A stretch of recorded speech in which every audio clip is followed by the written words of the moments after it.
کتنی بڑی بات ارشاد فرمائی، فرمایا لا تقنطوا من رحمت اللہ، تم نے میری رحمت سے نا امید نہیں ہونا، اللہ کی رحمت سے نا مالک کیا ملے گا؟ فرمایا ان اللہ یغفر الذنوب جمیعا، اللہ سارے گناہ معاف فرما دے گا۔ تو جن لوگوں کو اللہ کی رحمت پر نبی کریم علیہ السلام تشریف فرما ہے، امام غزالی نے لکھا ایک بدو آ گیا، دیہاتی سادہ آدمی، سادے بندے بھی سادے ہوتے ہیں، ان کا بھی اپنا طرز زندگی ہوتا ہے، تو بدو آ گیا، سادہ آدمی تھا، آتے ہی السلام علیکم لے کے نا تو کوئی بات ہی نہیں کی، سیدھا سیدھا ہی کہتا یا رسول اللہ صلی اللہ علیہ وسلم یہ بتائیں قیامت کے دن حساب کس نے لینا ہے؟ حضور فرمانے لگے بھائی یہ تو بڑی صاف سی اور مختصر سی اور سادہ سی بات ہے، حساب تو اللہ تعالیٰ نے لینا ہے۔ اب اس نے جو لفظ کہے اللہ کے حبیب کی آنکھوں میں آنسو آ گئے، کہنے لگے اگر اللہ نے حساب لینا ہے پھر انشاءاللہ کرم ہی ہوگا۔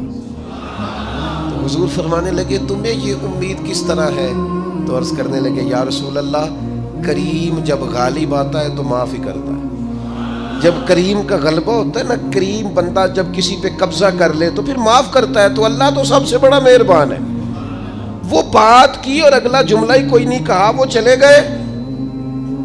تو حضور علیہ السلام نے اب اس بات پر رزلٹ دیا، فرمانے لگے کریم محبوب بندہ سادہ تھا، بات بہت بڑی کر گیا ہے، بڑی بات کر گیا، سادہ آدمی۔ میرے عزیز، اللہ کی رحمت پر جن لوگوں کو امید ہو، انہیں موت سے ڈر، اور پھر جن کو محبوب کی ملاقات کا شوق ہو نا،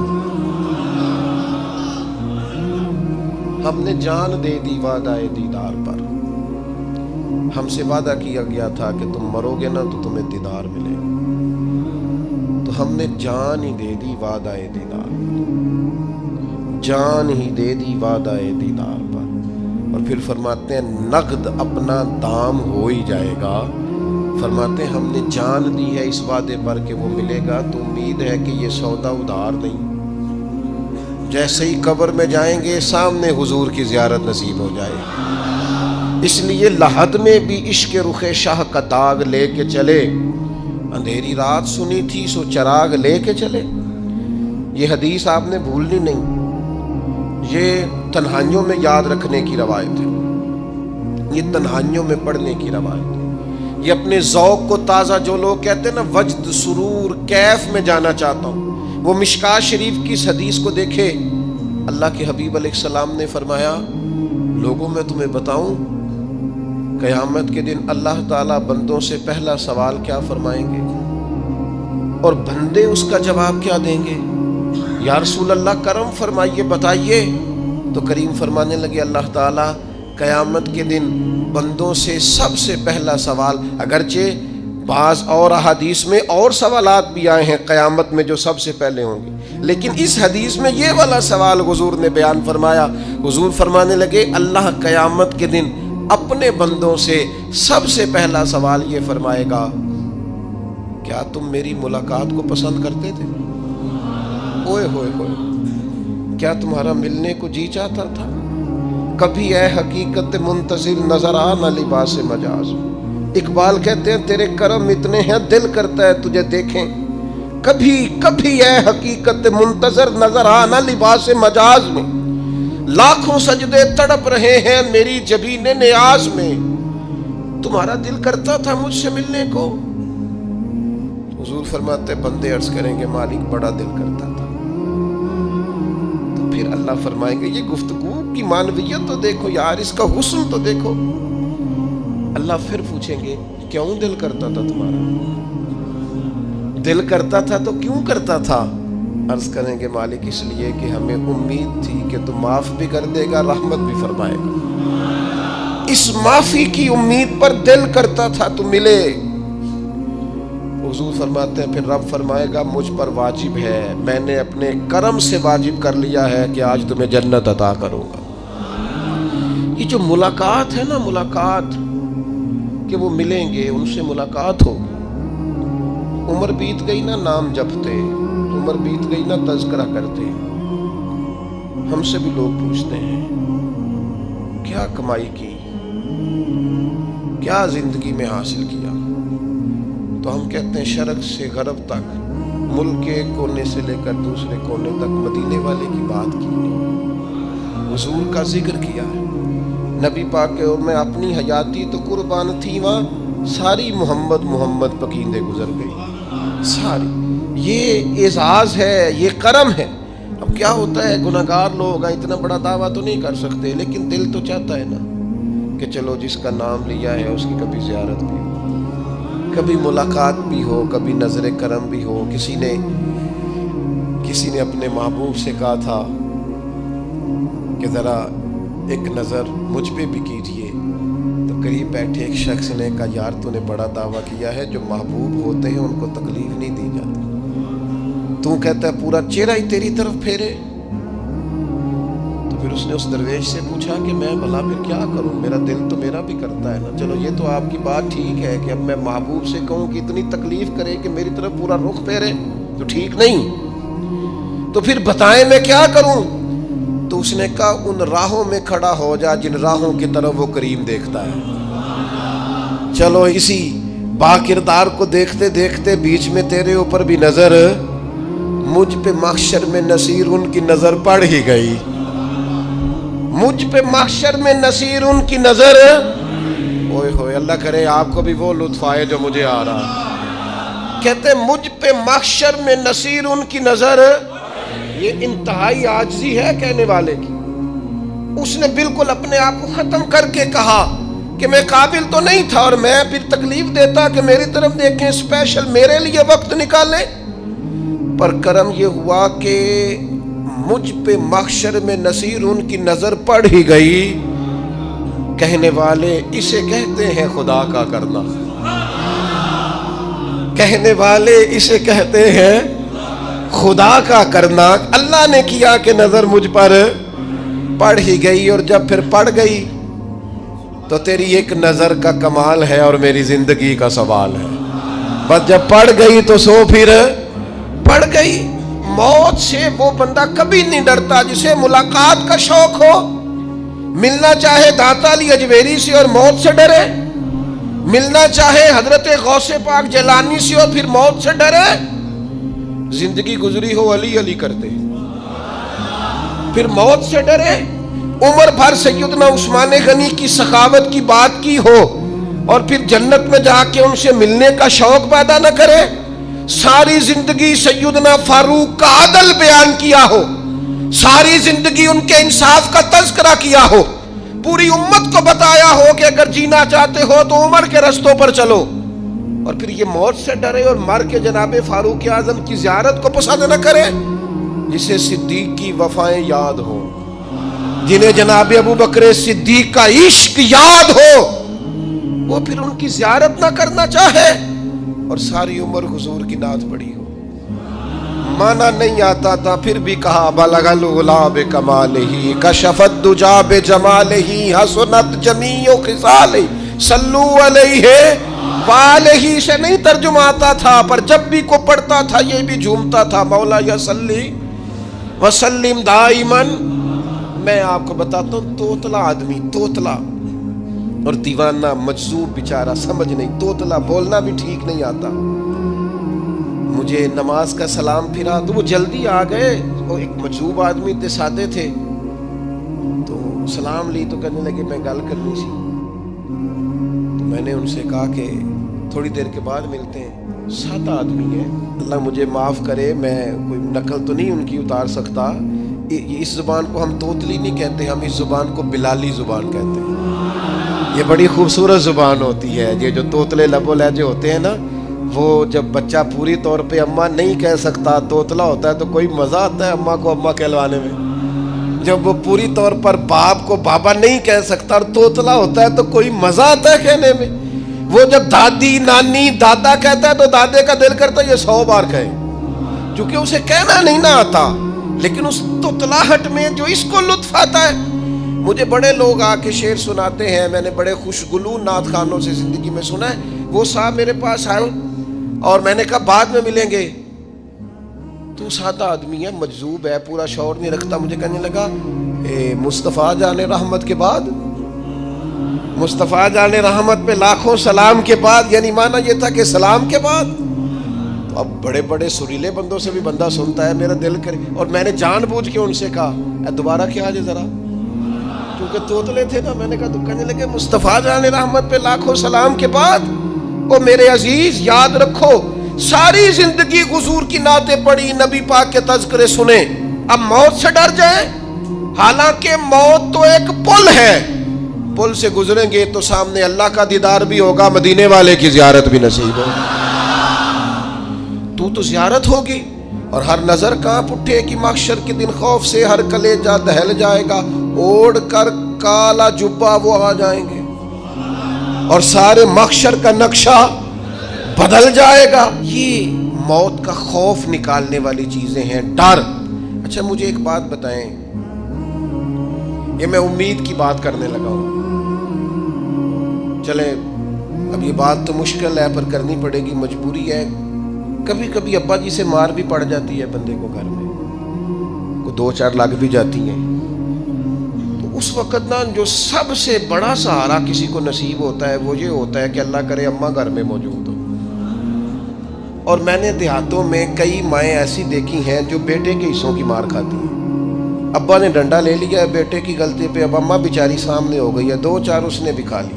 یہ بات آپ سمجھیں، موت کا خوف نکالنے کے مفہوم میں بات عرض کر رہا ہوں. اماں موجود ہونا گھر میں تو ابا سختی بھی کرنے لگے تو کسی وقت احساس ہوتا ہے کہ جناب یہ سختی نہیں ہوگی کیونکہ میری اماں، اور اماں پوری وکیل بن جاتی ہے کہ نہیں تو نہیں پتا وہ ہو گئی غلطی، وہ فلانے دے منڈے نے خراب کیتا ہے، حالانکہ ہو سکتا ہے اس نے اس کو بھی خراب کیا ہو، لیکن وہ اماں وکیل ہے، وہ وکالت کر رہی ہے اور وہ بے لوث کر رہی ہے. ہوتا ہے ایسے، اس بات کو سمجھ لے اچھے طور پر. موت کا خوف نہیں، ڈر نہیں، اس لیے کہ گھر میں ماں موجود ہو تو باپ کا ڈر نہیں ہوتا. تو قبر حشر میں تو رسول کریم موجود ہے، وہاں تو نبی کریم موجود ہے، وہاں تو اللہ کریم اپنی رحمت فرمائے گا بندوں پر. اس لیے خوف نہیں، پینک نہیں، اپنی غلطیوں کا احساس ضرور کریں، اپنے اعمال پر توجہ ضرور دیں، لیکن موت کے خوف تلے دبتے نہ جائیں. انشاءاللہ صبح قیامت کرم ہوگا. میرے نبی پاک علیہ الصلوۃ والسلام نے تو فرمایا ہے بس ہم نے ایمان کامل لے کے جانا ہے دنیا میں. حضور نے فرمایا ہے جس طرح 14ویں رات کا چاند چمکتا ہے اس طرح میرے غلاموں کے چہرے چمکیں گے قیامت کو. اللہ کے رسول صلی اللہ علیہ وسلم فرماتے ہیں جسم کے جن جن حصوں پر وضو کا پانی لگتا رہا وہ قیامت میں چمکیں گے. دور سے لوگ ان کا نور دیکھیں گے، پتہ چلے گا وہ محمد عربی کے غلام آ رہے ہیں. یہ کرم ہوگا صبح قیامت، یہ عطائیں ہوں گی. اس لیے مومن موت سے ڈرتا. سیدنا بلال حبشی رضی اللہ تعالیٰ عنہ، آخری وقت ہے، نزع کا عالم طاری ہے، اور یہ گفتگو دیکھیں غلاموں کی. آپ کی اہلیہ رو پڑی، کہنے لگی ہائے ہائے افسوس. حضرت بلال فرمانے لگے کیا ہوا؟ کہنے لگی افسوس ہے کہ آپ دنیا سے جا رہے ہیں. تو حضرت بلال نے مضمون ہی بدل دیا، سوچ کا زاویہ ہی بدل دیا. فرمانے لگے یہ افسوس کا مقام نہیں، یہ تو خوشی کا مقام ہے.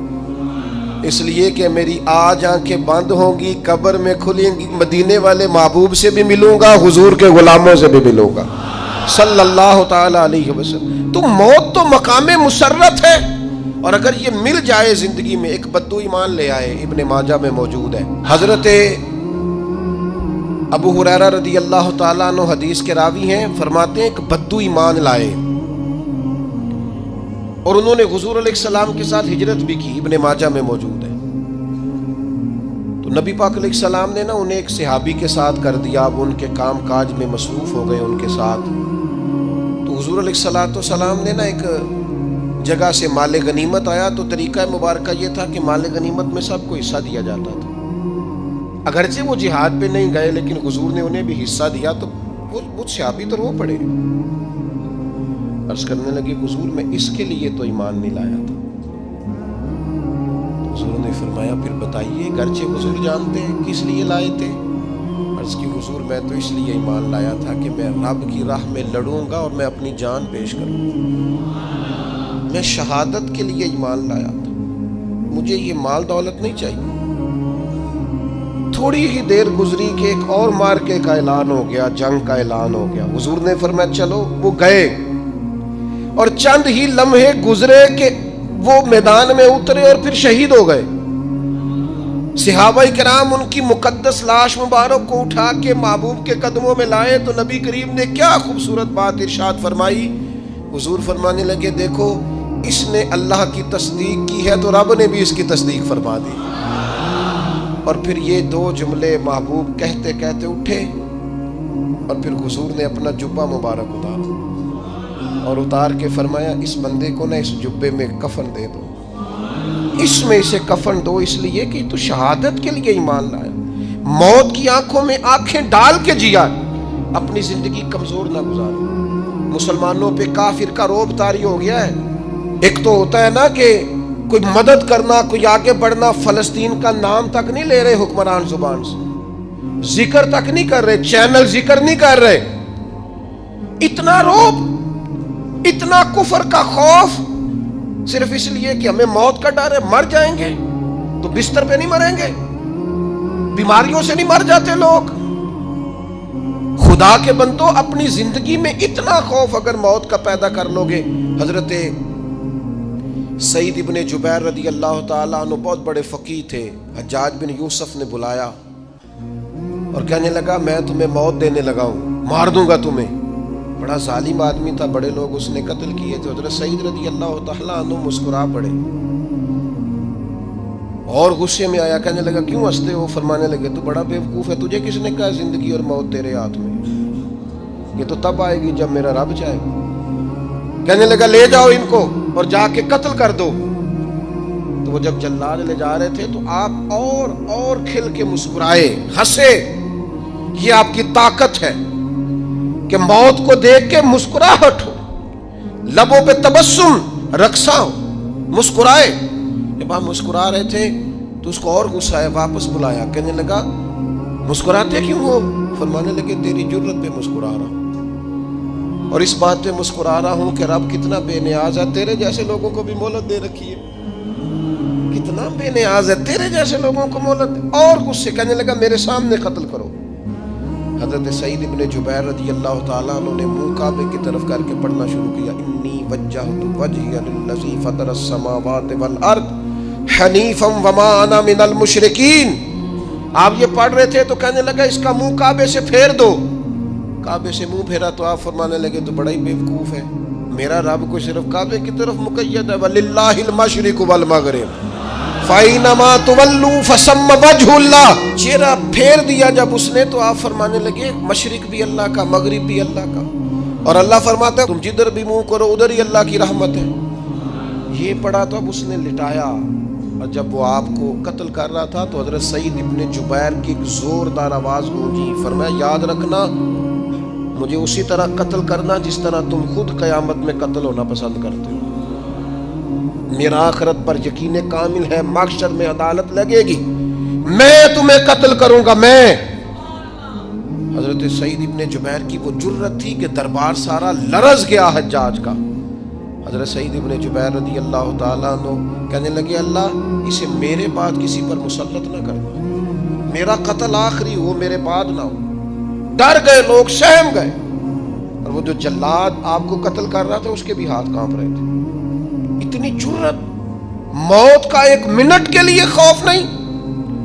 حضرت سعید ابن جبیر رضی اللہ تعالیٰ عنہ شہید ہو گئے تو اتنا خون نکلا, اتنا خون نکلا, اتنا خون نکلا, خون بند ہی نہیں ہو رہا. ایک طبیب بیٹھا تھا, ہانپتے کانپتے ڈرے ہوئے سہمے ہوئے.